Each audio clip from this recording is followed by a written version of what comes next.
नमस्कार दोस्तों, आप सभी का अपने YouTube चैनल परीक्षा विनर 2.0 में हार्दिक स्वागत है।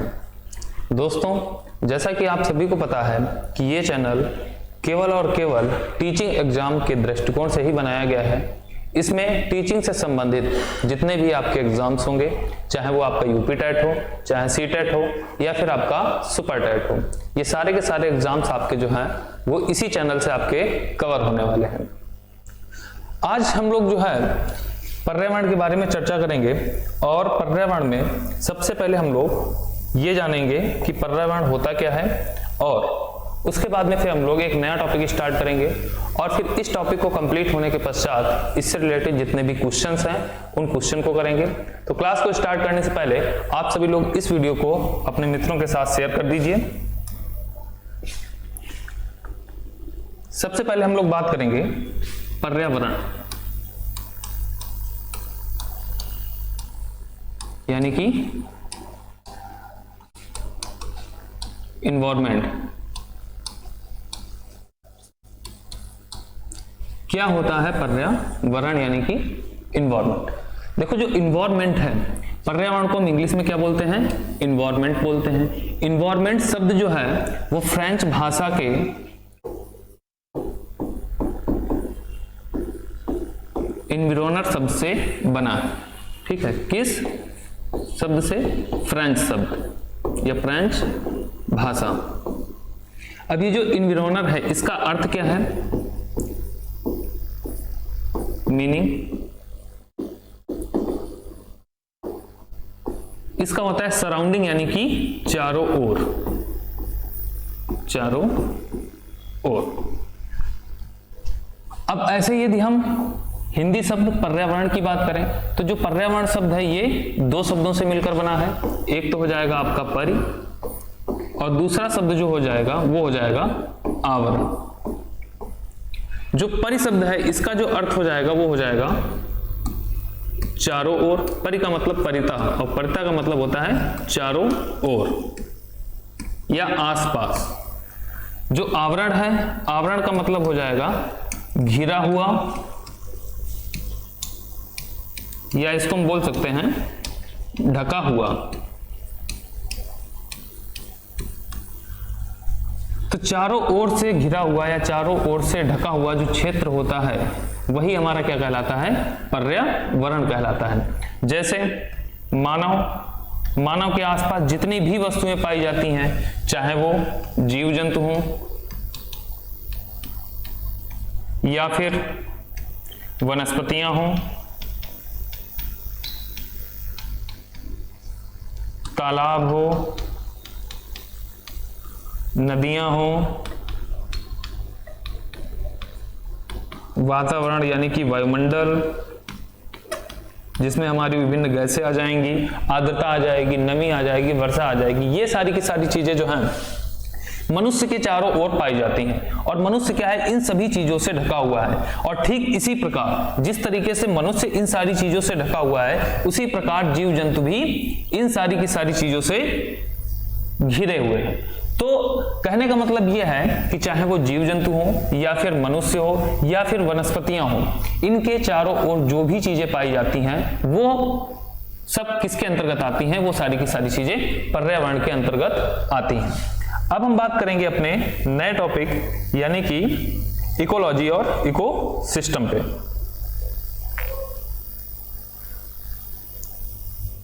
तो आज का जो हमारा टॉपिक रहेगा वो रहेगा इकोलॉजी एंड इकोसिस्टम यानी कि पारिस्थितिकी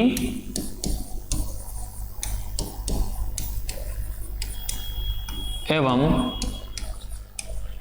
पारिस्थितिकी तंत्र।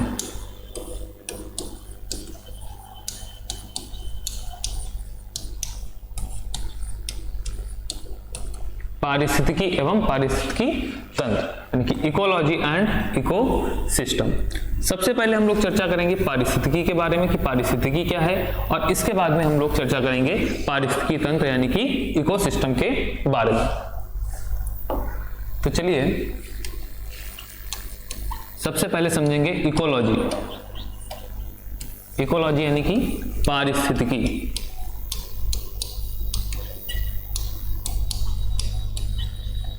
किसे कहते हैं पारिस्थितिकी, और ये पारिस्थितिकी शब्द जो है वो आया कहां से है।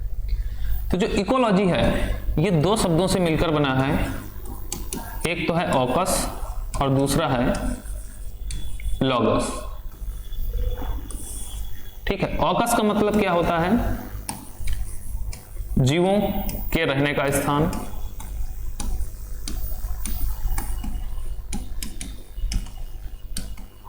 और लॉगस का मतलब होता है अध्ययन करना, अध्ययन करना। ठीक है, तो इकोलॉजी जो है वो कितने शब्दों से मिलकर बना है, दो शब्दों से, ऑकस और लॉगस। और ऑकस का अर्थ क्या होता है, जीवों के रहने का स्थान, और लॉगस का मतलब होता है अध्ययन करना। यानी कि जीवों के रहने के स्थान का जब हम अध्ययन करते हैं तो किसके अंतर्गत करते हैं, वो हम करते हैं इकोलॉजी यानी कि पारिस्थितिकी के अंतर्गत। इकोलॉजी जो शब्द है ये किस प्रकार का वर्ड है, तो ये ग्रीक भाषा का शब्द है। इकोलॉजी किस भाषा का शब्द है, तो ग्रीक भाषा का शब्द है। क्वेश्चन एक पूछा जाता है कि इकोलॉजी शब्द का सर्वप्रथम प्रयोग किसने किया था। तो इस शब्द का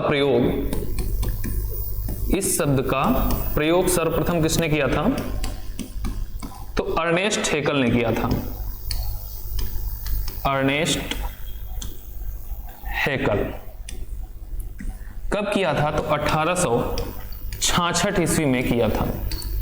और यह शब्द सबसे पहले कहां देखा गया था, तो अर्नेस्ट हेकल की एक पुस्तक है, इनकी पुस्तक है जिसका नाम है जनरल मॉर्फोलॉजी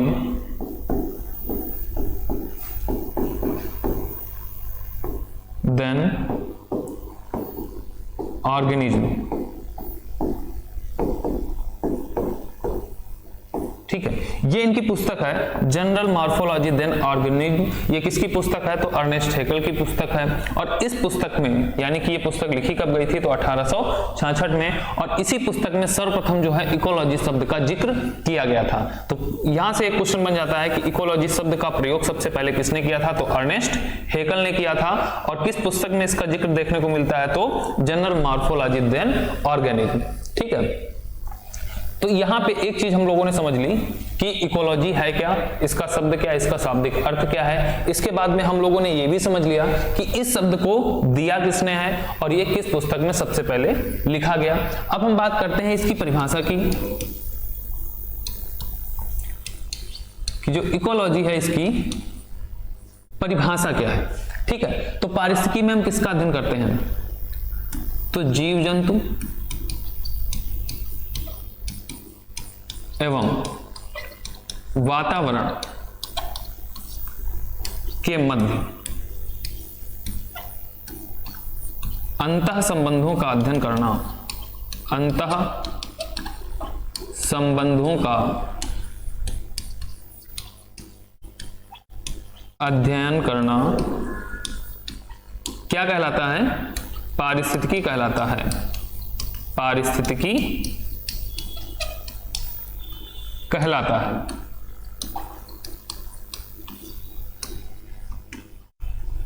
ठीक है, जीव जंतु और वातावरण, इन दोनों बिंदुओं को याद रखेंगे। जीव जंतु और वातावरण के मध्य जो अंतः संबंध हैं उनका अध्ययन करना ही क्या कहलाता है, पारिस्थितिकी कहलाता है। तो एक बार सभी लोग स्क्रीनशॉट ले लीजिए, उसके बाद में आगे बढ़ते हैं।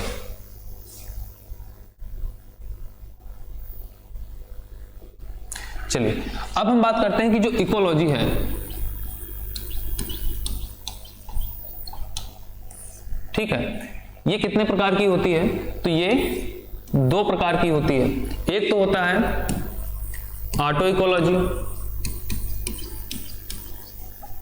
और दूसरा होता है सैनो इकोलॉजी।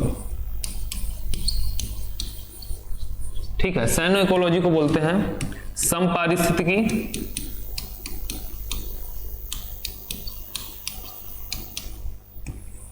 या फिर इसको समुदाय पारिस्थितिकी भी बोलते हैं, समुदाय पारिस्थितिकी।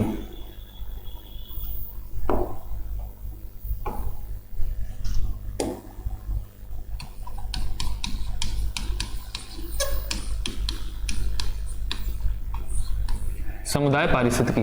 इसी तरीके से जो ऑटो इकोलॉजी होती है इसे हम बोलते हैं स्वपारिस्थितिकी। स्वपारिस्थितिकी।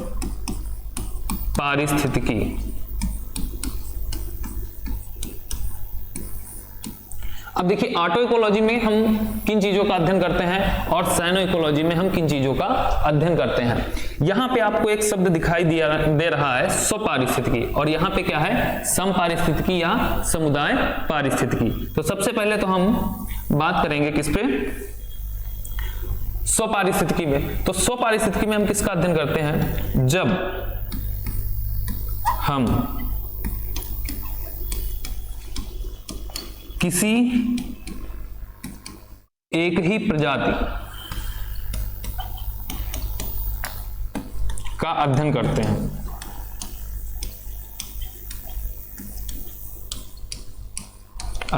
हैं।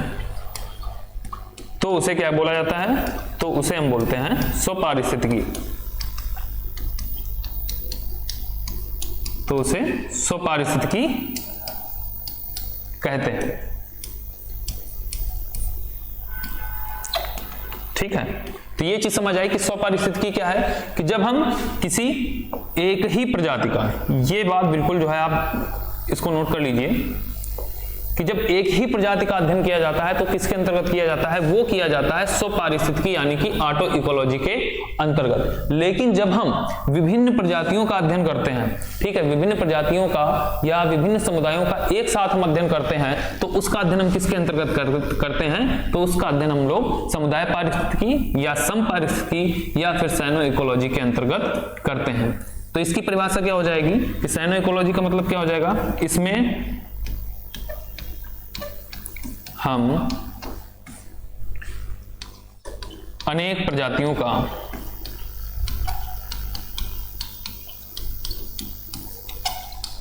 एक साथ अध्ययन करते हैं।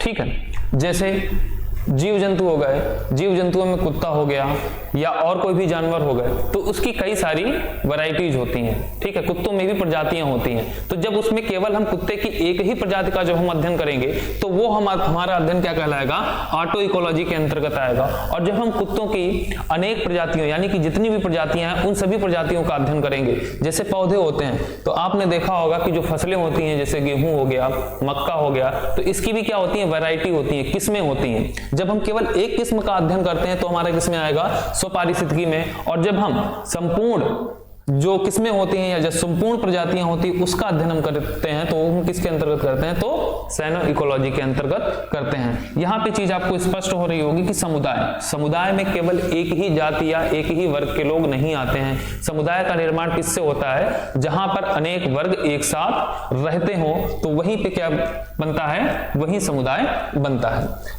स्क्रीनशॉट इसका ले लीजिए।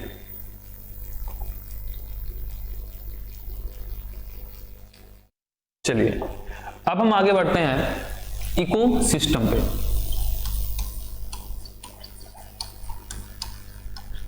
इकोसिस्टम या पारिस्थितिकी तंत्र। पारिस्थितिकी तंत्र क्या होता है, पारिस्थितिकी तंत्र। तो इसमें देखेंगे कि ये जो शब्द है पारिस्थितिकी तंत्र या इकोसिस्टम, ये शब्द सर्वप्रथम, इस शब्द को सर्वप्रथम किसने दिया था, एजी टांसले। एजी टांसले द्वारा दिया गया। कब दिया गया, तो 1935 ईस्वी में दिया गया। ये भी क्वेश्चन इंपॉर्टेंट है और ये कई बार जो है एग्जाम में आपका पूछा जा चुका है। तो जो जो इकोसिस्टम शब्द है, इस शब्द को सर्वप्रथम किसने दिया था, तो एजी टांसले ने दिया था। और कब दिया था, तो ये दिया गया था आपका 1935 में। इसके बाद में हम बात करते हैं कि इसकी परिभाषा।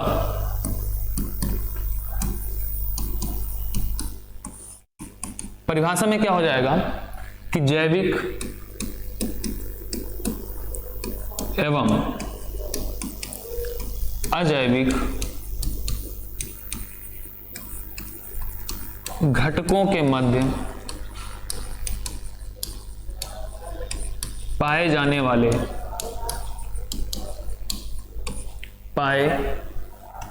वाले पारस्परिक अंतः संबंधों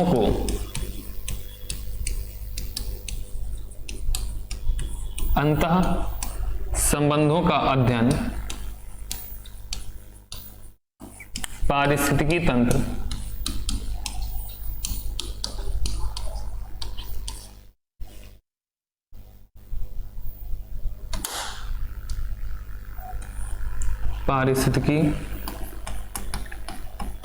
तंत्र के अंतर्गत करते हैं। ठीक है, तो पारिस्थितिकी तंत्र के अंतर्गत हम किन चीजों का अध्ययन करते हैं? जैविक एवं अजैविक घटक, इनके मध्य में जो भी अंतः संबंध पाए जाते हैं, इनका अध्ययन हम किसके अंतर्गत करते हैं? तो पारिस्थितिकी तंत्र के अंतर्गत करते हैं। अब बात आती है कि ये जो जैविक और अजैविक घटक हैं, ये क्या है? जैविक घटक किन्हें कहते हैं और अजैविक घटक किसे कहते हैं? तो इनका हम अध्ययन करेंगे किसमें? कंपोनेंट ऑफ इकोसिस्टम या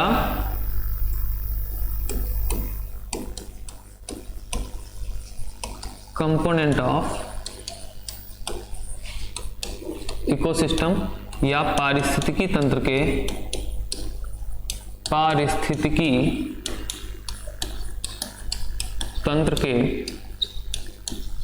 घटक। ठीक है, कंपोनेंट ऑफ इकोसिस्टम या पारिस्थितिकी तंत्र के घटक। पारिस्थितिकी तंत्र के कितने घटक होते हैं? तो इनके मुख्य रूप से अगर हम देखें तो 2 घटक होते हैं। ठीक है, या 2 कंपोनेंट होते हैं। कौन कौन से? एक तो हो जाएगा आपका बायोटिक कंपोनेंट,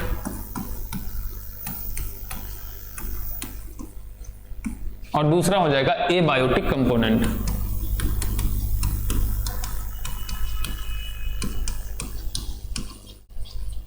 ठीक है, एबायोटिक कंपोनेंट को हम बोलते हैं अजैविक घटक, और जो हमारा बायोटिक है इसको हम बोलते हैं जैविक घटक। ठीक है, हम ऐसा भी बोल सकते हैं कि जो जैविक घटक होते हैं इनमें क्या होता है? जीवन पाया जाता है। जीवन क्या होता है? पाया जाता है। और जो अजैविक घटक होते हैं ये कैसे होते हैं? इनमें जीवन नहीं पाया जाता है। ठीक है, इनमें जीवन क्या होता है? नहीं पाया जाता है। तो जो जैविक घटक होंगे उनमें क्या होगा? जीवन पाया जाएगा, और जो अजैविक घटक होंगे उनमें जीवन नहीं पाया जाता है। ठीक है, अब हम बात करते हैं कि जैविक घटक कौन कौन से हैं और अजैविक घटक कौन कौन से होते हैं। देखो, जो जैविक घटक है इनको पुनः 3 भागों में डिवाइड किया गया है, और इसी तरीके से जो हमारे अजैविक घटक हैं उनको भी कितने भागों में? 3 भागों में डिवाइड किया गया है।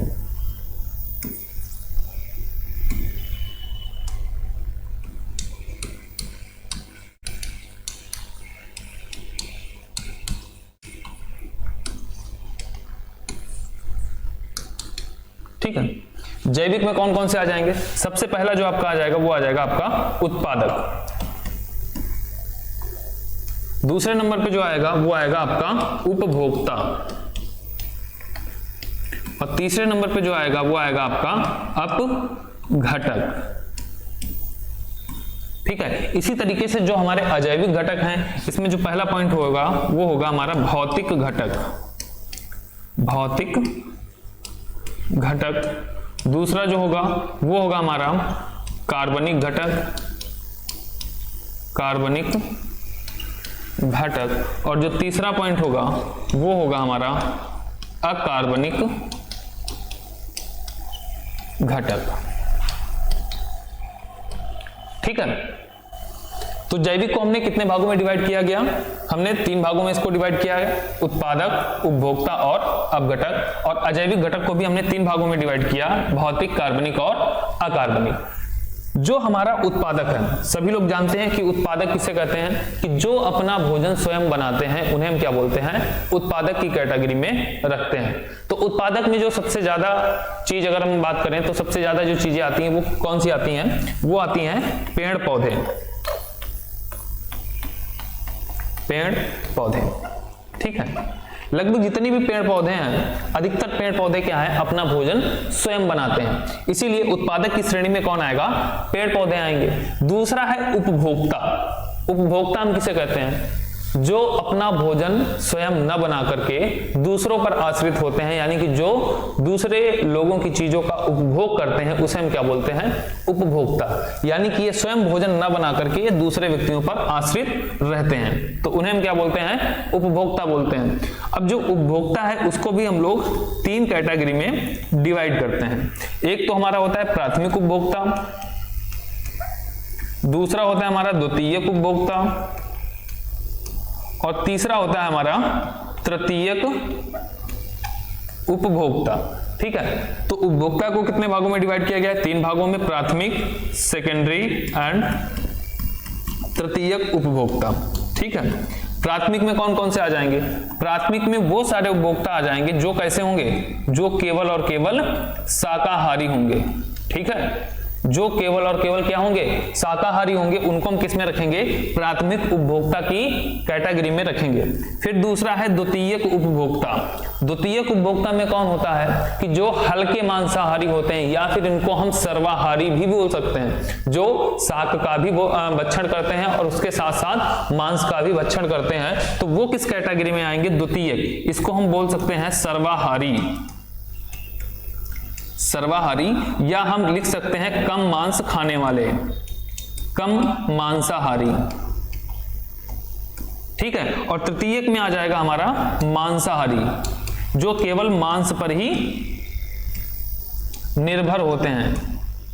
ठीक है, जो केवल और केवल मांस ही खाते हैं, उनको हम रखते हैं तृतीय कैटेगरी में। तो यहाँ पे हम लोगों ने जान लिया कि प्राथमिक उपभोक्ता क्या है, जो केवल और केवल वनस्पतियों पर आश्रित रहते हैं, अनाजों पर आश्रित रहते हैं, उनको हम बोलते हैं शाकाहारी।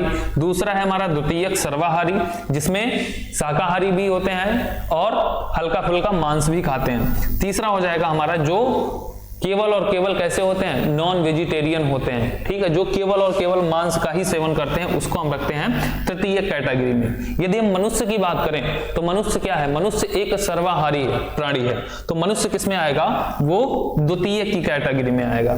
ऐसे यदि हम भेड़ की बात करें, भेड़ क्या है, शाकाहारी है, तो किस में आएगा, वो प्राथमिक उपभोक्ता की कैटेगरी में आएगा। अगर हम बिल्ली की बात करें तो बिल्ली क्या है, बिल्ली जो है आपका दूध भी पीती है और उसके साथ में हल्का फुल्का मांस, यानी कि जैसे चूहा वगैरह हो गया, उसको भी खाती है, तो ये किस में आएगी, ये सर्वाहारी में आएगी, यानी कि द्वितीयक में आएगी।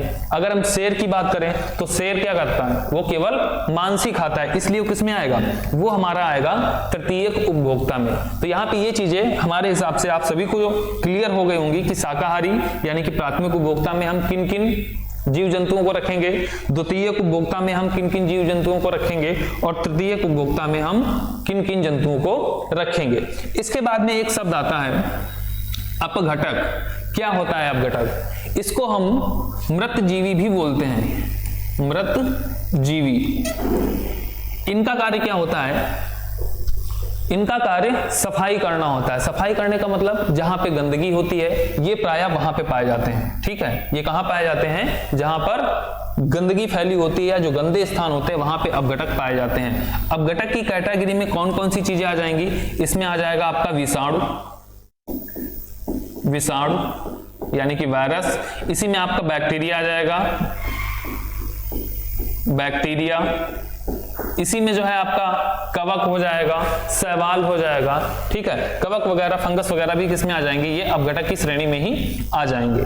ठीक है, तो इन जो हमारा जैविक घटक है, इस जैविक घटक को हम लोगों ने बहुत ही बेहतरीन तरीके से समझा कि जो जैविक घटक है उसको हम लोगों ने 3 भागों में डिवाइड किया गया, यानी कि उत्पादक, उपभोक्ता और अपघटक। उत्पादक कौन होते हैं, जो अपना भोजन स्वयं बनाते हैं, तो स्वयं भोजन कौन बनाता है, तो पेड़ पौधे बनाते हैं। और जंतुओं में अगर हम बात करें कि क्या जंतु अपना भोजन स्वयं बनाते हैं, तो इसमें होगा कि प्रत्येक जंतु तो अपना भोजन नहीं बनाता है, लेकिन जंतुओं में एक ऐसा जंतु है जो अपना भोजन स्वयं बनाता है। उसका नाम क्या है, उसका नाम है यूग्लिना।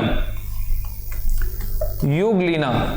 इस पॉइंट को आप नोट कर लीजिए कि जो युग्लिना जंतु है वो अपना भोजन स्वयं बनाता है। और ये क्यों बनाता है? क्योंकि इसमें क्लोरोप्लास्ट पाया जाता है। क्या पाया जाता है? क्लोरोप्लास्ट।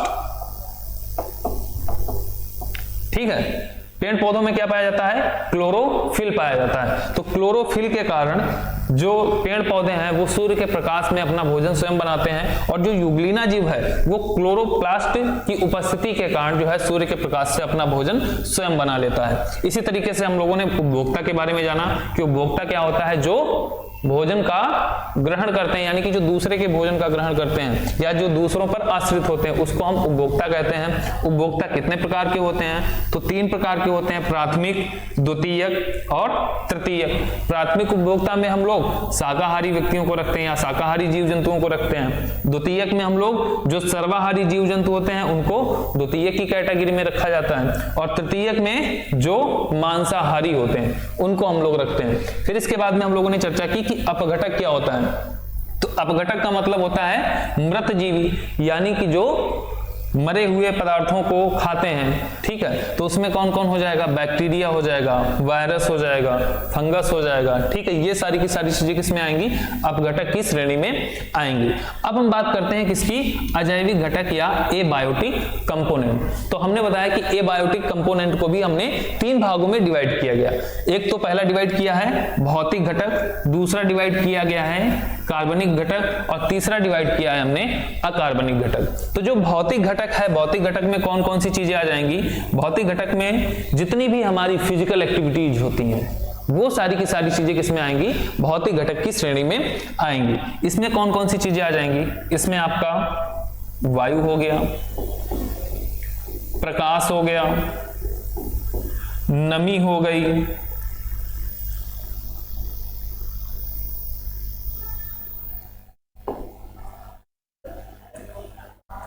ठीक है, नमी, ह्यूमिडिटी यानी कि आर्द्रता हो गई। ये सारी की सारी किसमें आएंगी? ये भौतिक घटक के अंतर्गत आएंगी। अब फिर आपका क्या आ जाएगा? कार्बनिक घटक और अकार्बनिक घटक। कार्बनिक घटक में कौन कौन सी चीजें आ जाएंगी? इसमें आपका मृदा आ जाएगा। ठीक है, कार्बनिक में ही आपका जितनी आपकी वो वाली चीजें हैं, जैसे आपका प्रोटीन हो गया, ठीक है, कैल्शियम, कैल्शियम इसमें नहीं आएगा, इसमें जो है आपका वसा हो गया, विटामिन्स हो गया। ठीक है, ये सारी की सारी चीजें किसमें आ जाएंगी? कार्बनिक घटक में आ जाएंगी। इसी में आपका ह्यूमस भी आ जाएगा, ह्यूमस। और फिर आपका आएगा अकार्बनिक घटक। अकार्बनिक घटक में इसमें जितनी भी आपकी गैसें हैं, ठीक है, वो सारी की सारी किसमें आ जाएंगी? अकार्बनिक घटक की श्रेणी में आ जाएंगी। जैसे कैल्शियम आपका ये हो जाएगा, कार्बन हो गया, आर्गन हो गया, नाइट्रोजन, ये सारी की सारी चीजें किसमें आ जाएंगी? अकार्बनिक घटक में आ जाएंगी। तो इसका एक बार स्क्रीनशॉट आप सभी लोग ले लीजिए।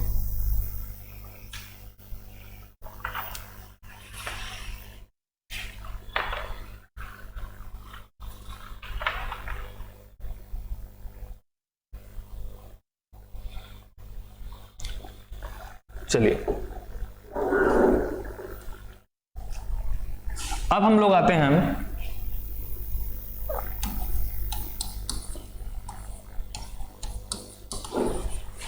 पारिस्थितिकी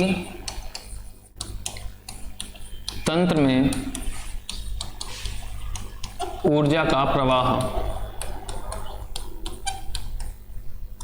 ये हेडिंग सभी लोग डाल लेंगे, पारिस्थितिकी तंत्र में ऊर्जा का प्रवाह।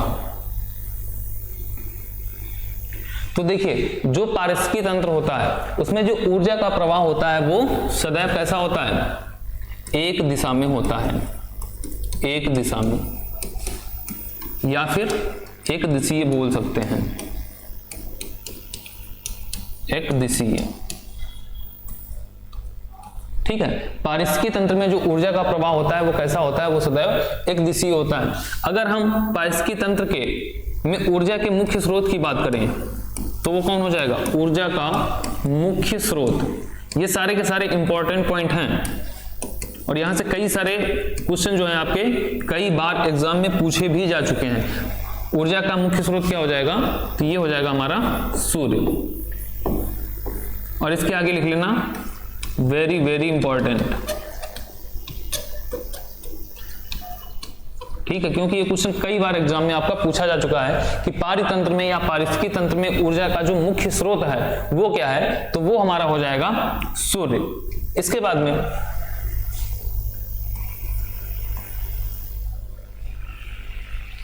आगे हम बात करें कि जो पारिस्थितिकी तंत्र में जो ऊर्जा होती है,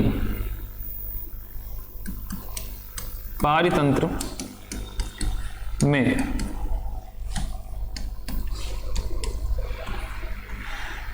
ऊर्जा का स्थानांतरण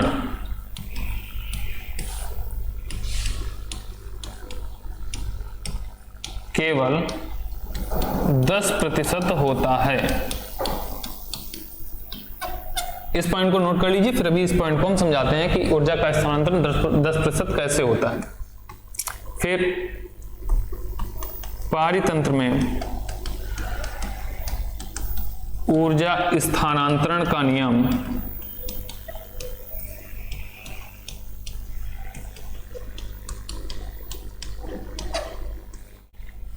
वैज्ञानिक हैं जिनका नाम है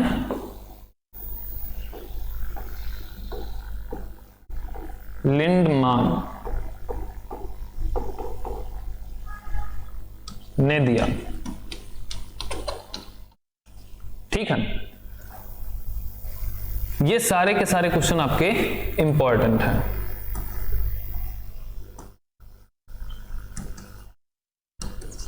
अब देखो, पारितंत्र में ऊर्जा का स्थानांतरण केवल कितना होता है, केवल 10% होता है।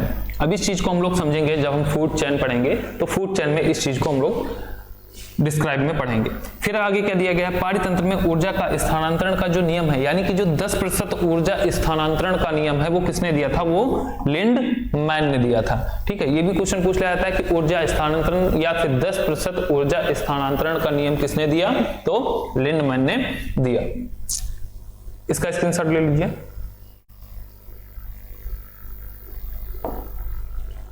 चलिए अब हम लोग बात करते हैं किस पे, खाद्य श्रृंखला या फूड चेन, ठीक है। क्या होता है फूड चेन और क्या होती है खाद्य श्रृंखला। तो देखो, जो प्रकृति है या जो हमारा वातावरण है, वातावरण में हम लोगों ने भी पढ़ा कि कुछ जैविक घटक होते हैं, कुछ अजैविक घटक होते हैं। जैविक घटकों में हम लोगों ने पढ़ा था कि उत्पादक होता है, उपभोक्ता होता है, अपघटक होता है। तो ये है क्या कि जो पर्यावरण है उसमें जैविक और अजैविक घटक एक दूसरे के मध्य जो है अंतर संबंध स्थापित करते हैं। अब इसमें होता है क्या है कि एक व्यक्ति या एक जीव दूसरे जीव पर निर्भर रहता है। जो खाद्य श्रृंखला है, खाद्य श्रृंखला का मतलब क्या है कि जिस तरीके से चैन सिस्टम के द्वारा या फिर हम चैन के माध्यम से ऊर्जा को हम ग्रहण करते हैं। अब ये चैन सिस्टम क्या है, जैसे हम हो गए तो हम किसका सेवन करते हैं, वनस्पतियों का या पेड़ पौधों से जो भी उत्पादन होता है उसको कौन खाता है, हम लोग खाते हैं। या जो घास होती है, घास को कौन खाता है, खरगोश खाता है या बकरियां खाती हैं, फिर बकरियों को कोई दूसरा जीव खाता है, ठीक है। तो इस तरीके से क्या है, ये एक चैन चली जाती है। धीरे धीरे जब ये चैन बढ़ती जाती है तो यही चैन क्या कहलाती है, इसे ही हम बोलते हैं खाद्य श्रृंखला। तो इसको हम ऐसा बोल सकते हैं कि जब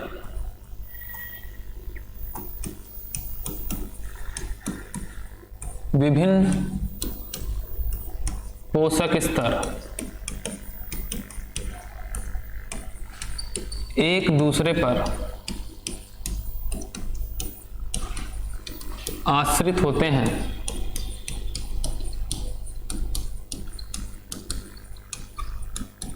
तो यह श्रृंखला खाद्य श्रृंखला कहलाती है।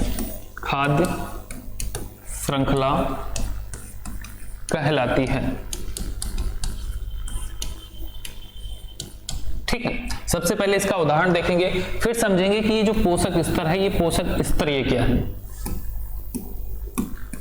उदाहरण जैसे सबसे पहले क्या आता है, उत्पादक आता है।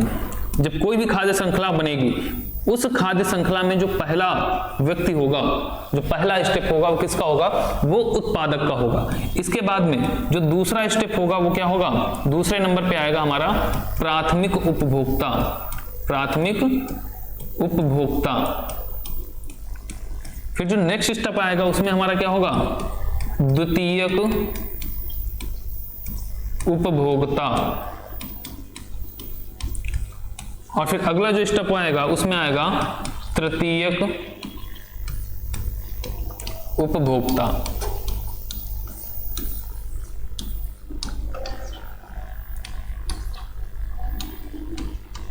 ठीक है, तो सबसे पहले हम किसे रखेंगे, उत्पादक को रखेंगे, फिर हम प्राथमिक उपभोक्ता को रखेंगे, फिर द्वितीयक उपभोक्ता को रखेंगे और फिर सबसे अंत में तृतीयक उपभोक्ता को रखेंगे। जैसे इसका एग्जांपल हो जाएगा कि इधर हो जाएगी हमारी घास। घास को कौन खाता है, खरगोश। खरगोश को लोमड़ी। फिर इसको कौन हो जाएगा, इसको आ जाएगा शेर, बाघ, चीता, कुछ भी लिख सकते हैं। ठीक है, तो ये क्या हो गई, ये हमारी एक खाद्य श्रृंखला हो गई कि घास को किसने खाया, खरगोश ने खाया। खरगोश को किसने खाया, लोमड़ी ने खाया। लोमड़ी को किसने खाया, शेर ने खाया। ऐसे ही अगर हम दूसरी खाद्य श्रृंखला बनाए तो क्या हो जाएगा, घास। घास को किसने खाया, खरगोश। खरगोश को किसने खाया, सांप। और सांप को किसने खाया, मोर ने खाया। ठीक है, तो इस तरीके से क्या हुआ कि ये हमारी एक बन गई खाद्य श्रृंखला। अब इसमें एक शब्द आया है पोषक स्तर। ये पोषक स्तर क्या है, ये जो स्टेप हैं, यही स्टेप क्या हैं, ये पोषक स्तर कहलाते हैं। ठीक है, ये स्टेप ही क्या कहलाते हैं, पोषक स्तर कहलाते हैं। ये है हमारा प्रथम पोषक स्तर, ये है हमारा द्वितीय पोषक स्तर, ये है हमारा तृतीय पोषक स्तर और ये है हमारा चतुर्थ पोषक स्तर। तो अब इस परिभाषा को हम लोग देखेंगे फिर से कि जब विभिन्न पोषक स्तर, यानी कि ये जो विभिन्न पोषक स्तर हैं, एक दूसरे पर क्या होते हैं, आश्रित होते हैं, यानी कि एक दूसरे से कनेक्ट होते हैं, तो इन्हीं श्रृंखला को, तो यही जो श्रृंखला है, तो यह श्रृंखला क्या कहलाती है, इसे ही हम बोलते हैं खाद्य श्रृंखला या फूड चेन। तो आई थिंक ये चीज जो है आपको समझ आ गई होगी कि जो खाद्य श्रृंखला होती है वो हम किसे कहते हैं। तो जो विभिन्न पोषक स्तर होते हैं, उन पोषक स्तरों की जो श्रृंखला होती है, उन्हीं श्रृंखला को हम खाद्य श्रृंखला कहते हैं। और जब भी हम खाद्य श्रृंखला को बनाते हैं तो सबसे पहले पोषक स्तर में हम किसको रखते हैं, हम सदैव और सदैव उत्पादक को रखते हैं। उसके बाद में दूसरे नंबर पे आएगा हमारा प्राथमिक उपभोक्ता, फिर आएगा द्वितीयक उपभोक्ता और फिर उसके बाद में आएगा हमारा तृतीयक उपभोक्ता। यानी कि इसको हम ये भी बोल सकते हैं कि सबसे पहले जो आएगा वो आएगा वनस्पतियां, फिर आएगा हमारा शाकाहारी, फिर सर्वाहारी और फिर मांसाहारी। जो मांसाहारी होगा वो सबसे लास्ट में जाएगा और जो सबसे पहले रहेगा वो हमारा क्या रहेगा, वनस्पति रहेगी। ठीक है, वनस्पति के बाद में शाकाहारी, शाकाहारी के बाद में सर्वाहारी और सर्वाहारी के बाद में मांसाहारी। तो इस तरीके से हमारी फूड चेन कंप्लीट होती है। कभी कभी एक क्वेश्चन यहां से पूछ लिया जाता है कि जब एक से अधिक खाद्य श्रृंखला मिलती है तो उनके समूह को क्या कहते हैं। ठीक है, तो खाद्य श्रृंखला के समूह को यहीं पे साइड में लिख लेंगे। खाद्य श्रृंखला के समूह को क्या कहते हैं, इसको हम बोलते हैं खाद्य जाल। ठीक है, इसको हम क्या बोलते हैं, खाद्य जाल, और इंग्लिश में क्या बोलते हैं, फूड वेब। Food web. ठीक है, खाद्य श्रृंखला के समूह को क्या कहते हैं, तो खाद्य जाल के नाम से जानते हैं। इसमें कई सारी खाद्य श्रृंखलाएं जो हैं वो एक दूसरे से आकर के मिलती हैं। जैसे एग्जांपल से अगर समझें तो मान लिया ये हो गया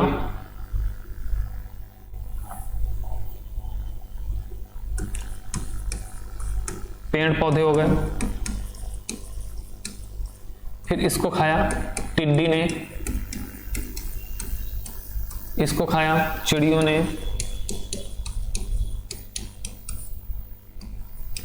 और चिड़ियों को खाया बाज ने। ये हो गई हमारी पहली खाद्य श्रृंखला। दूसरी अगर हम खाद्य श्रृंखला की बात करें तो पेड़ पौधों को खाया किसने, यहां पे हम लिख लेते हैं खरगोश हो गया। खरगोश को किसने खाया, लोमड़ी ने। लोमड़ी को किसने खाया, बाघ ने। तीसरा हम यहीं पे बना लेते हैं कि पेड़ पौधे खरगोश, इसी को सांप ने खाया, और सांप को किसने खाया, बाज ने।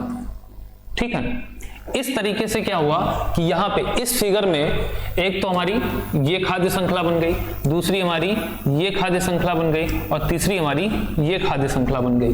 लेकिन जब ये तीनों खाद्य श्रृंखलाएं एक फिगर के माध्यम से ही इसको दर्शाया गया, तो इस फिगर को हम क्या बोलेंगे, इसी को हम बोलते हैं खाद्य जाल। इसी को क्या कहा जाता है, खाद्य जाल या फूड वेब। ठीक है, इसी को हम बोलते हैं खाद्य जाल। तो इसका भी स्क्रीनशॉट ले लीजिए।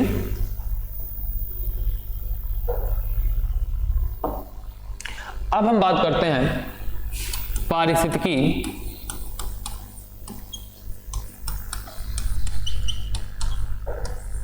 पिरामिड।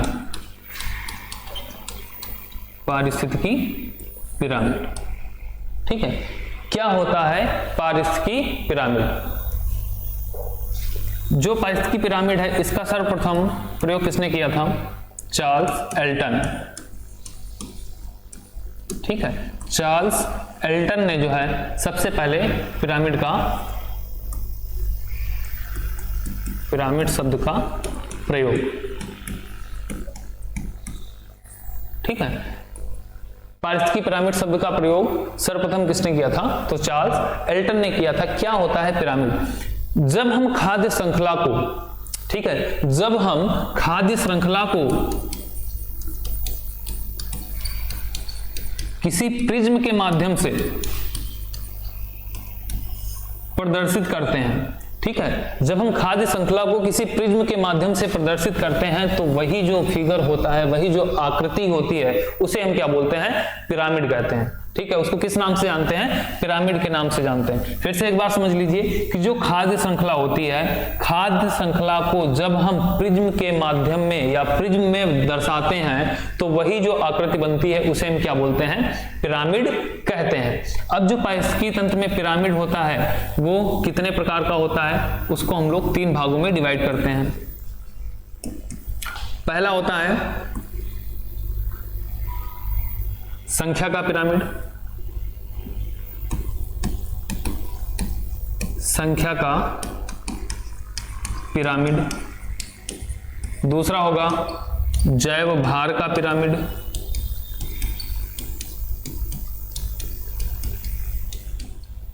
और तीसरा होगा ऊर्जा का पिरामिड।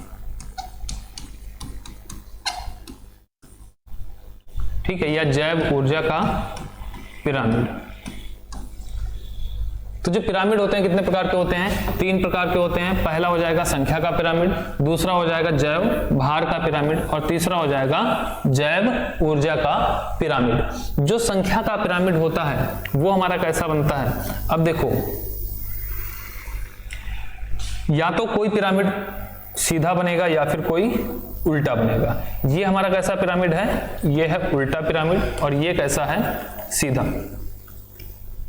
अब इस चीज को बहुत ही ध्यान से सुनिएगा, ठीक है। ध्यान से अगर इस चीज को देखेंगे तो आपको इन चीजों को लिखने की आवश्यकता नहीं होगी, ये चीजें आपको ऐसे ही क्लियर हो जाएंगी। अब देखिए कौन सा पिरामिड सीधा बनेगा, कौन सा पिरामिड उल्टा बनेगा, तो इस चीज को हम लोग समझते हैं।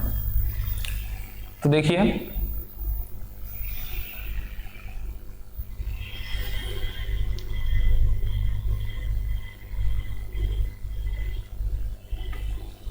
सबसे नीचे क्या होता है, हमारा आधार होता है, ठीक है।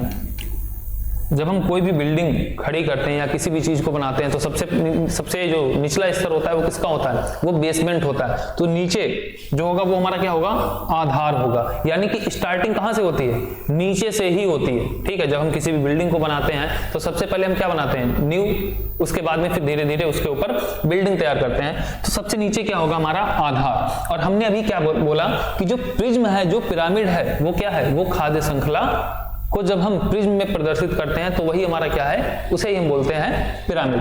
तो खाद्य श्रृंखला में जो सबसे पहली चीज आती है वो हमारी क्या आती है, वो आती है उत्पादक। ठीक है, सबसे नीचे क्या आएगा, उत्पादक आएगा। तो इस चीज को आप इधर साइड में लिख लीजिए कि सबसे नीचे क्या आएगा, उत्पादक, फिर प्राथमिक उपभोक्ता, फिर द्वितीयक उपभोक्ता, फिर तृतीयक उपभोक्ता।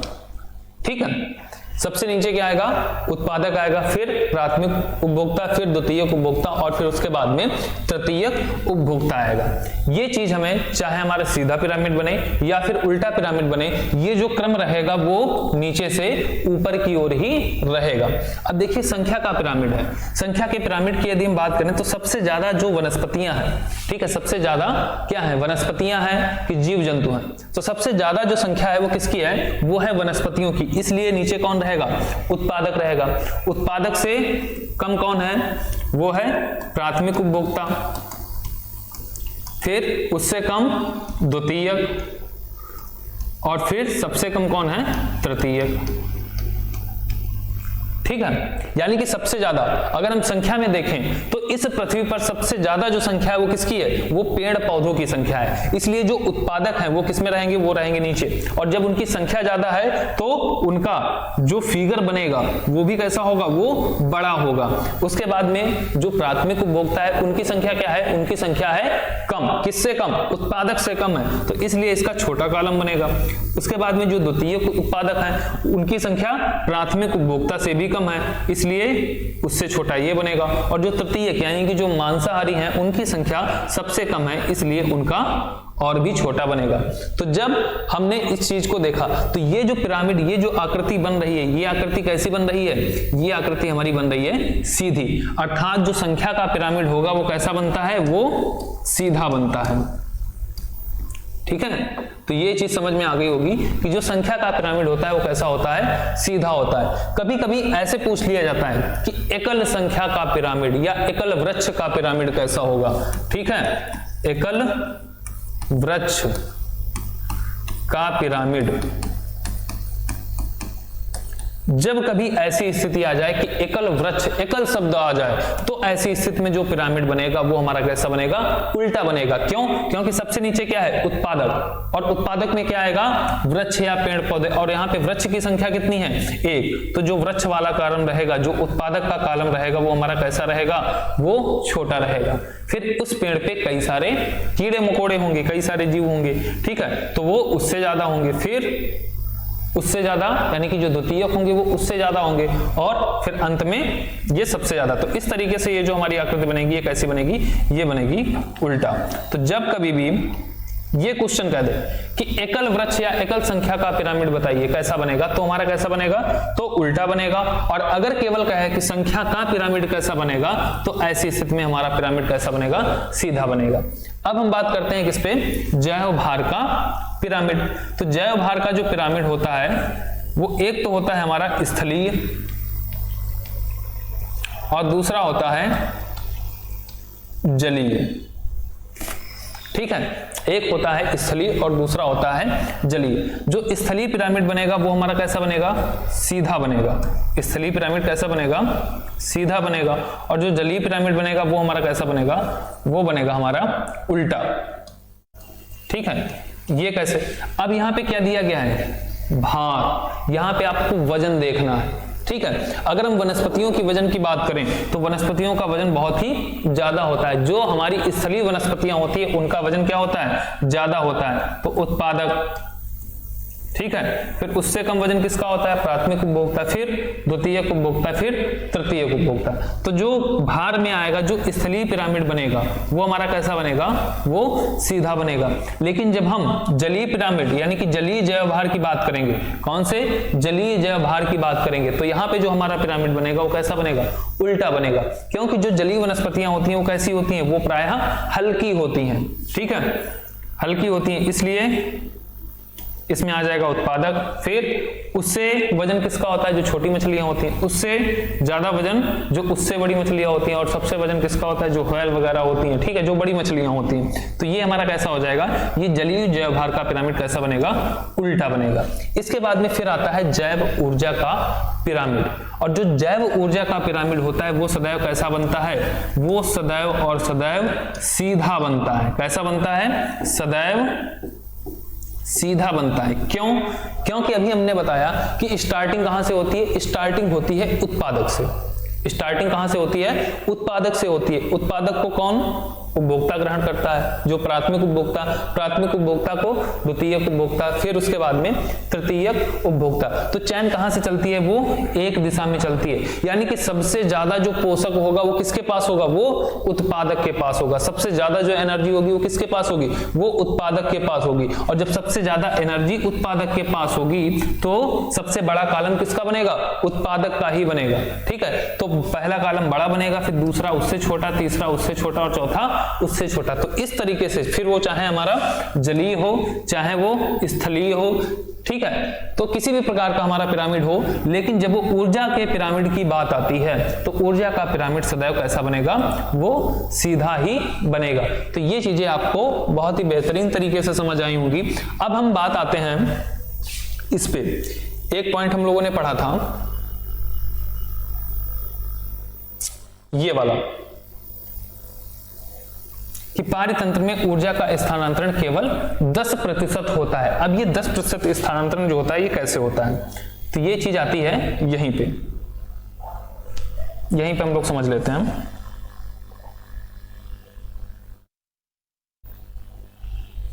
ठीक है, अब देखो ये 10% ऊर्जा स्थानांतरण का नियम जो है ये किस तरीके से कार्य करता है? तो जो खाद्य श्रृंखला होती है,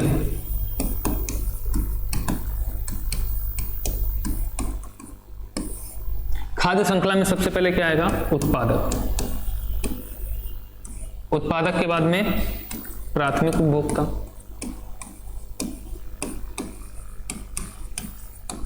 फिर द्वितीयक उपभोक्ता, फिर तृतीयक उपभोक्ता।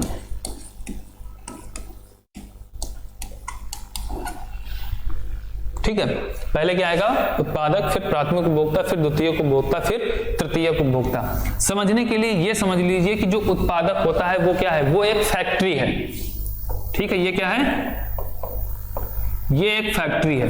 यहां पे क्या होता है? यहीं पे जो है जो ऊर्जा होती है, ऊर्जा का उत्पादन कहां होता है? उत्पादक में ही होता है। यानी कि जो सबसे ज्यादा जो कैलोरी है वो कहां पाई जाएगी? वो उत्पादक में ही पाई जाएगी। माना कि यहां पे आपको ये 50,000 कैलोरी है, ठीक है, उत्पादक के पास कितनी कैलोरी है? 50,000 कैलोरी है। जैसे ही प्राथमिक उपभोक्ता उत्पादक को खाएगा, यानी कि ये जैसे ही ये इसको ग्रहण करेगा, जो ये एनर्जी है वो एनर्जी इसको कितने मिलेगी? यहां पे कितनी है? 50,000। क्या ये 50,000 एनर्जी इसको मिलेगी? तो नहीं मिलेगी। कितनी मिलेगी? केवल 10% ही मिलेगी। कितनी मिलेगी? केवल 10%। तो इसको जो एनर्जी प्राप्त होगी वो कितनी? वो केवल 5,000 कैलोरी ही प्राप्त होगी। ठीक इसी प्रकार से जब प्राथमिक उपभोक्ता का सेवन कौन करेगा? द्वितीयक उपभोक्ता करेगा, तो इसको भी कितना मिलेगा? केवल 10% मिलेगा, अर्थात इसको कितनी मिलेगी? 500 कैलोरी। जब तृतीयक उपभोक्ता इसको खाएगा तो इसको कितना मिलेगा? 10%, यानी कि 50 कैलोरी। तो कहने का मतलब यह है कि ये जो 10% ऊर्जा स्थानांतरण का नियम है, जब हम प्रथम पोषक स्तर से द्वितीय पोषक स्तर में बढ़ेंगे और जैसे जैसे हम पोषक स्तर की ओर बढ़ते जाएंगे वैसे वैसे क्या होगा कि जो भी ऊर्जा है उसका केवल 10% स्थानांतरण ही अगले पोषक स्तर में होगा। तो कहने का मतलब ये है कि प्रत्येक पोषक स्तर पर बढ़ने पर या प्रत्येक पोषक स्तर तक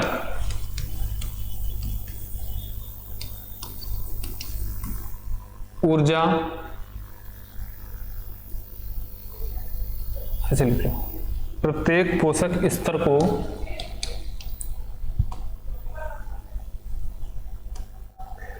केवल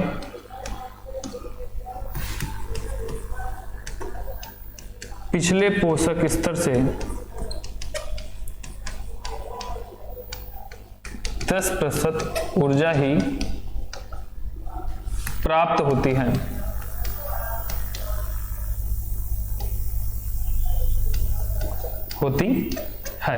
यानी कि जो पोषक स्तर है उसको पिछले पोषक स्तर से कितनी, केवल 10% ही ऊर्जा मिलेगी। जितनी इसके पास है, तो जैसे आगे बढ़ेगी तो जितना इसके पास है उसका केवल 10% इसको मिलेगी, फिर जब ये आगे बढ़ेगी तो जितना होगा उसका 10% इसको मिलेगी, और फिर जब ये आगे बढ़ेगी तो इसका 10% आगे वाले को मिलेगी। इस तरीके से केवल 10% ऊर्जा का ही स्थानांतरण होता है, और जो 90% ऊर्जा है वो हमारी क्या हो जाती है, वो ह्रास हो जाती है। ठीक है, वो क्या हो जाती है, वो ह्रास हो जाती है। वो खाने में, चबाने में और जितनी भी पाचन क्रियाएं होती हैं वो सारी क्रियाओं में जो है 90% ऊर्जा हमारी क्या हो जाती है, क्षीण हो जाती है। तो इस तरीके से जो है हम लोगों ने आज के टॉपिक को कंप्लीट किया। जो आज हमारा पहला टॉपिक था इकोलॉजी एंड इकोसिस्टम, ठीक है, उसको बहुत ही बेहतरीन तरीके से हम लोगों ने कंप्लीट किया। और आप लोगों को जो भी डाउट इसमें लगे उस चीज को आप कमेंट में जरूर लिखें, ताकि हम आने वाली जो अगली क्लास होगी उसमें उन चीजों को हम और भी बेहतर तरीके से आपको समझा सकें। अब जैसे कि मैंने पहले ही बोला था वीडियो के पहले ही कि जब हम अपने टॉपिक को कंप्लीट कर लेंगे तो टॉपिक को कंप्लीट करने के बाद उससे संबंधित जो क्वेश्चन होंगे उन क्वेश्चनों को भी कराएंगे। तो अब हम लोग करेंगे इस टॉपिक से रिलेटेड जितने भी महत्वपूर्ण क्वेश्चन हैं या जो प्रीवियस ईयर में क्वेश्चन आपके पूछे गए हैं, हम उनके बारे में हम लोग चर्चा करेंगे।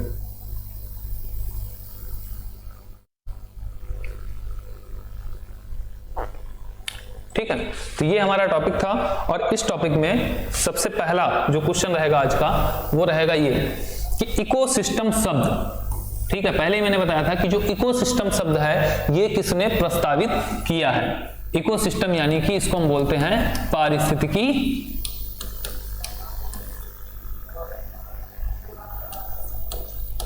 तंत्र। ठीक है, इकोलॉजी का मतलब होता है पारिस्थितिकी और इकोसिस्टम का मतलब पारिस्थितिकी तंत्र। तो पारिस्थितिकी तंत्र जो शब्द है वो किसने प्रतिपादित किया?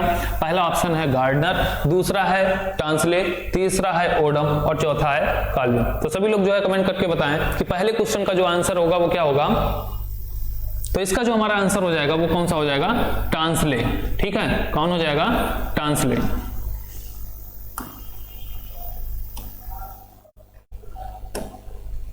ठीक है, कौन हो जाएगा? टांसले हो जाएगा। नेक्स्ट क्वेश्चन पे आते हैं हम।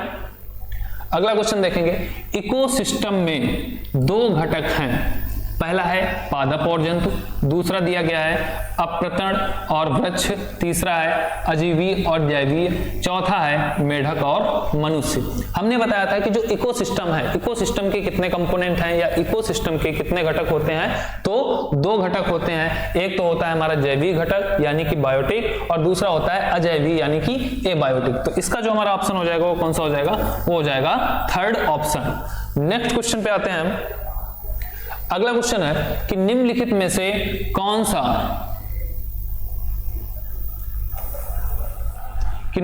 से कौन सा जैव मंडल का अजैविक घटक नहीं है। क्वेश्चन को ध्यान से पढ़िएगा, ठीक है, ये भी आपका जो है यूपी टेट 2017 में पूछा गया है कि कौन सा जैव मंडल का अजैविक घटक क्या है? नहीं है। ठीक है, आपको बताना है कि कौन जो है अजैविक घटक नहीं है। पहला ऑप्शन है प्रोटीन, दूसरा है मृदा, तीसरा है कवक और चौथा है फास्फोरस। तो इसमें कौन अजैविक घटक नहीं है? तो इसका ऑप्शन हमारा कौन सा हो जाएगा? इसका हो जाएगा हमारा कवक, क्योंकि कवक क्या है? ये एक जैविक घटक है या जैविक कंपोनेंट है, ठीक है। और शेष सारे के सारे क्या हैं, ये अजैविक हैं, क्योंकि प्रोटीन है, मृदा है, फास्फोरस है, ये सारे के सारे किसमें जाएंगे, अजैविक घटक में, यानी कि इनमें जीवन नहीं होता है, ठीक है। समझने के लिए मैंने बताया था कि जितने भी जैविक घटक होंगे उसमें क्या होगा, उसमें जीवन पाया जाएगा। जो कवक होते हैं उनमें जीवन पाया जाता है। नेक्स्ट क्वेश्चन पे आते हैं हम।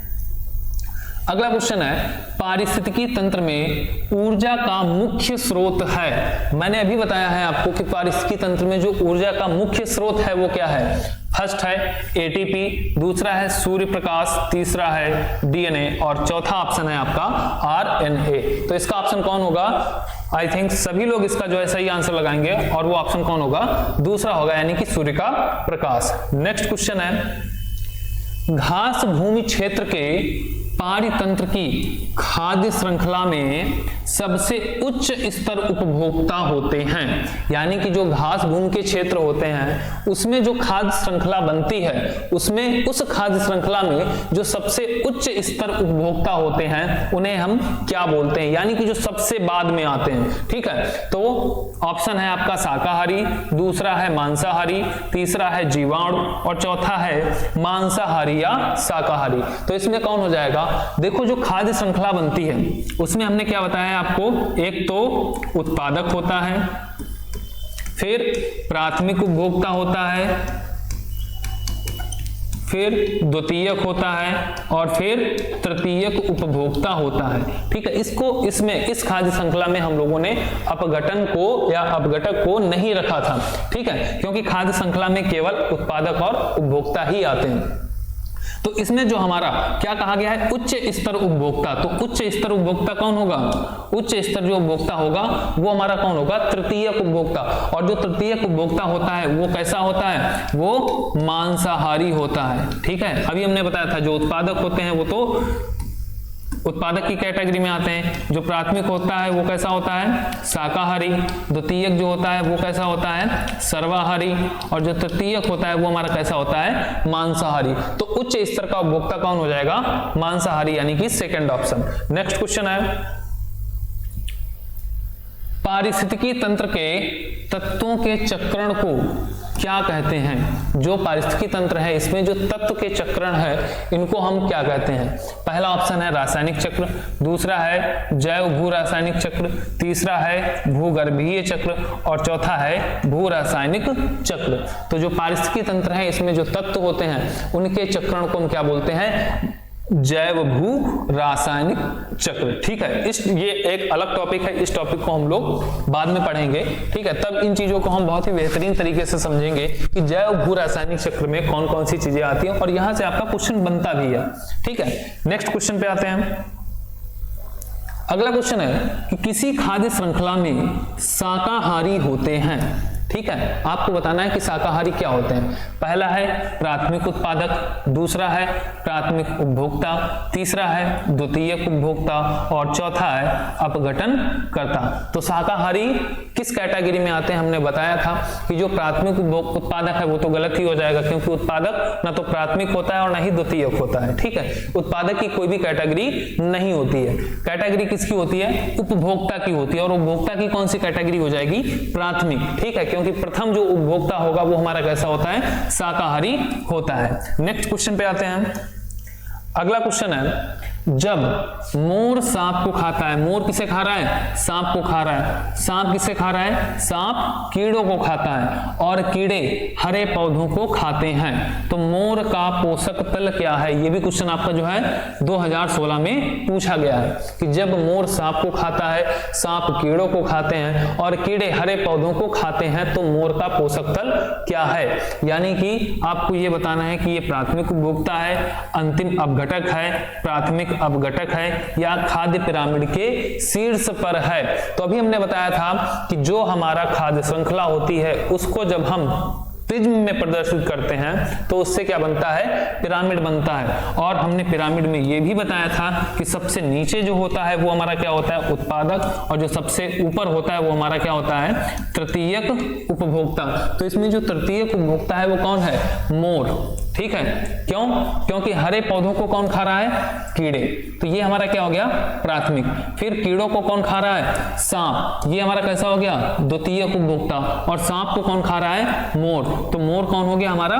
तृतीयक उपभोक्ता। और तृतीयक उपभोक्ता हमारा कैसा होता है? जो खाद्य पिरामिड के शीर्ष पर होता है। यहाँ पे ना तो ये दिया गया है कि ये सीधा पिरामिड है या फिर उल्टा पिरामिड है, हमें सिर्फ इतना जानना है कि जो तृतीय उपभोक्ता होता है वो टॉप पर ही होता है। तो इसका जो आंसर होगा वो हमारा क्या हो जाएगा? चौथा ऑप्शन। नेक्स्ट क्वेश्चन पे आते हैं। अगला क्वेश्चन है,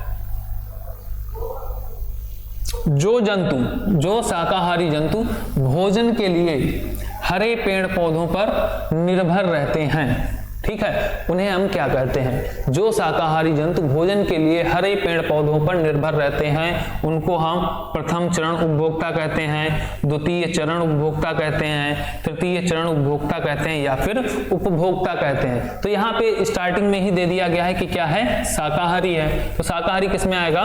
प्रथम चरण उपभोक्ता की कैटेगरी में आएगा। नेक्स्ट क्वेश्चन है, इकोसिस्टम की सही परिभाषा क्या है? पहला है परस्पर क्रिया करने वाले जीव समुदाय, दूसरा है किसी स्थान का अजीवीय घटक, तीसरा है पृथ्वी और वायुमंडल का क्षेत्र जहां जीव रहते हैं, और चौथा है जीव समुदाय और उसके वातावरण का संतुलित तंत्र। तो इसका जो सही ऑप्शन होगा वो क्या होगा? आप कमेंट करके बताएं। तो देखो इकोसिस्टम में क्या होता है? इकोसिस्टम में हमने बताया था कि जैविक और अजैविक घटक, ठीक है, वो किसके साथ सामंजस्य स्थापित करते हैं? वातावरण के साथ, ठीक है। तो इसमें क्या आ जाएगा? जीव समुदाय आ जाएगा और उसके वातावरण का संतुलित तंत्र। तो इसका जो ऑप्शन हो जाएगा वो हो जाएगा हमारा 4 ऑप्शन। नेक्स्ट क्वेश्चन पे आते हैं। अगला क्वेश्चन जो है, जैविक समुदाय में प्राथमिक उपभोक्ता है, ठीक है, जो जैविक समुदाय है उसमें प्राथमिक उपभोक्ता कौन है? मांसाहारी है, सर्वाहारी है, शाकाहारी है या डेट्रीटिवोर है? तो जो प्राथमिक उपभोक्ता है वो हमारा कौन हो जाएगा? शाकाहारी हो जाएगा। नेक्स्ट क्वेश्चन, अगला क्वेश्चन है, खाद्य श्रृंखला के परस्पर समूह को कहा जाता है? जो खाद्य श्रृंखला है इसके परस्पर समूह यानी कि इसके ग्रुप को क्या कहा जाता है? खाद्य चक्र, श्रृंखला विक्रिया, खाद्य जाल या बायोमास का पिरामिड। ये क्वेश्चन अभी हमने बताया है कि जो खाद्य श्रृंखला है इसके परस्पर समूह को हम लोग क्या कहते हैं? खाद्य जाल या फूड वेब के नाम से जानते हैं, ठीक है, क्या बोलते हैं? Food web. नेक्स्ट क्वेश्चन जो है अगला है, पर्यावरण की परिभाषा क्या है? पर्यावरण की परिभाषा बतानी है। क्या है? एबायोटिक एवं बायोटिक घटक, समुद्र तल के नीचे पृथ्वी पर वस्तुएं, ठीक है, फिर है चीजें जो हमें घेरती हैं, और चौथा है उपरोक्त में से कोई नहीं।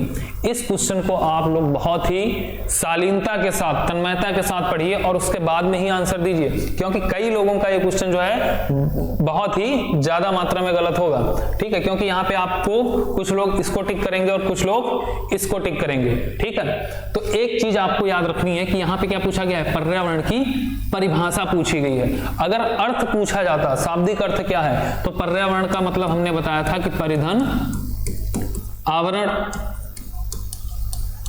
ठीक है, परि का मतलब है चारों ओर, आवरण का मतलब है ढका हुआ या घिरा हुआ, ठीक है। अगर अर्थ की बात करें कि पर्यावरण का अर्थ क्या है, तो अर्थ क्या हो जाएगा? चारों ओर से घिरा हुआ, ठीक है, या जो चीजें हमें घेरती हैं, ठीक है, ये हो जाएगा अर्थ। लेकिन यहाँ पे क्या पूछा गया है? परिभाषा। तो परिभाषा का मतलब क्या होगा कि जिसमें एबायोटिक एवं बायोटिक घटक आते हैं वही हमारा क्या है? पर्यावरण है। पर्यावरण में दोनों चीजें आ जाएंगी, बायोटिक कंपोनेंट भी आएंगे और एबायोटिक कंपोनेंट आएंगे, ठीक है। जब ये दोनों चीजें आएंगी तभी हमारा क्या होगा? पर्यावरण की उत्पत्ति यानी कि पर्यावरण हमारा बनेगा, ठीक है। तो इसका ऑप्शन हमारा क्या हो जाएगा? फर्स्ट। नेक्स्ट क्वेश्चन पे आते हैं। अगला क्वेश्चन है, निम्नलिखित में कौन द्वितीय श्रेणी का उपभोक्ता है? ठीक है, द्वितीय श्रेणी का उपभोक्ता कौन है? पहला ऑप्शन है हाथी, दूसरा सांप, तीसरा शेर और चौथा बकरी। अब यहां पे आपको इतना नॉलेज होना चाहिए कि जो हाथी है वो क्या खाता है, सांप क्या खाता है, शेर क्या खाता है और बकरी क्या खाती है। तो हाथी हमारा क्या हो जाएगा? ये शाकाहारी में आएगा, शाकाहारी।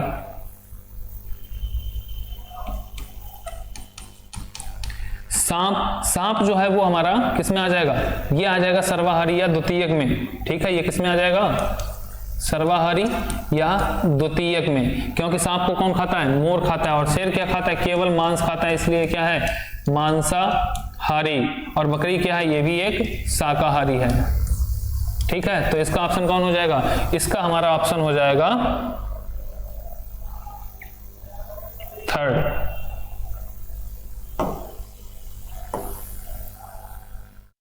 ठीक है, सॉरी सेकेंड ऑप्शन। ठीक है, कौन हो जाएगा, सांप। नेक्स्ट क्वेश्चन पे आते हैं हम। अगला है पारिस्थितिकी तंत्र का उदाहरण है। पहला है वायु, दूसरा है तालाब, तीसरा है जल और चौथा है मृदा। तो पारिस्थितिकी तंत्र का उदाहरण कौन हो जाएगा, वायु होगा, तालाब होगा, जल होगा या मृदा होगी। बहुत ही कॉम्प्लिकेटेड क्वेश्चन है, बहुत ही गहराई से पूछा गया है। ठीक है, तो इसका आंसर हमारा क्या हो जाएगा, इसका हो जाएगा तालाब, क्योंकि तालाब में क्या है, वनस्पतियां भी हैं। ठीक है, यहां पे जीव जंतु भी हैं, यहाँ पे क्या है, यहाँ पे मिनरल्स भी हैं, क्योंकि जो तालाब होगा, जो पानी होगा, उसमें क्या होगा, खनिज लवण भी होंगे, मिनरल्स भी होंगे। ठीक, खनिज लवण। अब यहाँ पे एक चीज देखो कि जो वनस्पतियां हैं, जीव जंतु हैं, ये किसके अंतर्गत आ गए, ये हो गए हमारे बायोटिक कंपोनेंट। मिनरल्स, खनिज लवण, ये हमारे किस में हो गए, ये हो गए एबायोटिक कंपोनेंट। यानी कि ये तालाब ही एक ऐसा ऑप्शन है जिसमें एबायोटिक और बायोटिक कंपोनेंट पाए जाते हैं। इसलिए पारिस्थितिकी तंत्र का जो उदाहरण होगा वो क्या होगा, वो होगा हमारा तालाब। नेक्स्ट क्वेश्चन पे आते हैं।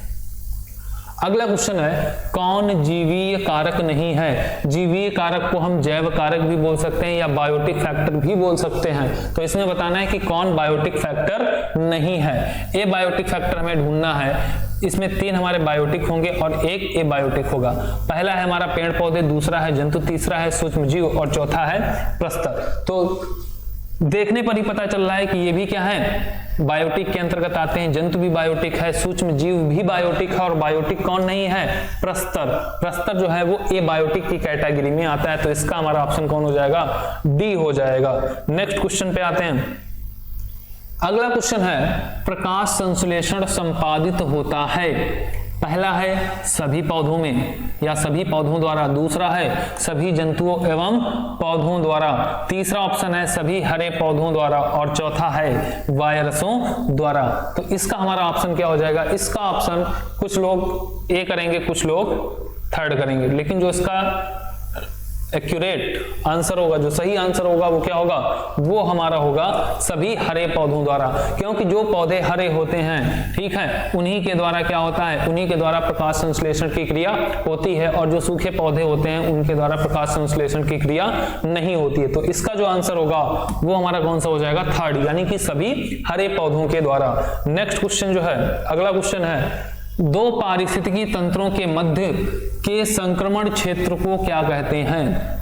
जब दो पारिस्थितिकी तंत्र के मध्य संक्रमण क्षेत्र आता है तो उन क्षेत्रों को क्या कहते हैं। पहला है बायोम, दूसरा है बायोटोप, तीसरा है इकोटोन और चौथा है सियर। ठीक है, ये जो है आपका क्वेश्चन पूछा गया है IAS 2001 में। ठीक है, बढ़िया क्वेश्चन है। तो दो पारिस्थितिकी तंत्रों के मध्य के संक्रमण क्षेत्र को हम क्या बोलते हैं, इसको हम बोलते हैं इकोटोन। क्या होता है इकोटोन, तो इस चीज को हम समझ लेंगे। जब दो अलग अलग समुदाय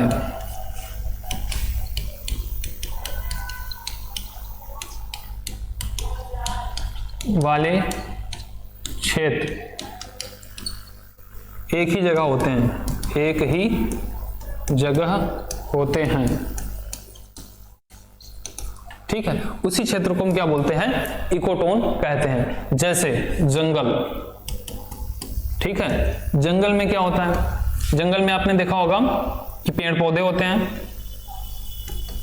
पेड़ पौधे, ठीक है, यहाँ पे पेड़ पौधों का समुदाय होता है और यहीं पे क्या होता है, जंतुओं का भी समुदाय होता है, जंतुओं का समुदाय। ठीक है, यहाँ पे दोनों समुदाय पाए जाते हैं, पेड़ पौधों का समुदाय भी होता है, जंतुओं का भी समुदाय होता है। घास मैदान, ठीक है, इसमें क्या होगा, घास भी होगी, ठीक है, और वनस्पतियां भी होंगी।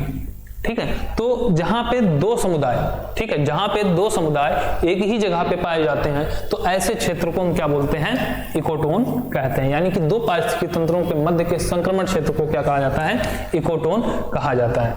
नेक्स्ट क्वेश्चन हमारा है, निम्नलिखित में से कौन सा एक कृत्रिम पारितंत्र है।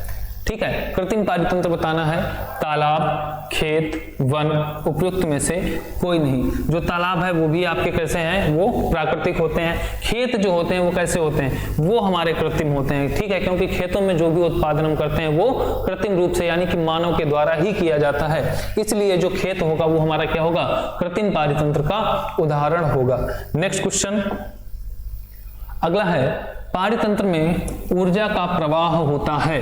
ठीक है, अभी हमने बताया है कि पारितंत्र में जो ऊर्जा का प्रवाह होता है वो कैसा होता है। पहला है चारों ओर, दूसरा है एक दिशा में, फिर है दो दिशाओं में और फिर है तीन दिशाओं में। तो इसमें से कौन सा ऑप्शन सही होगा, तो पारितंत्र में जो ऊर्जा का प्रवाह होता है वो सदैव एक ही दिशा में होता है। तो आज की क्लास जो है हम लोग यहीं पे समाप्त करते हैं।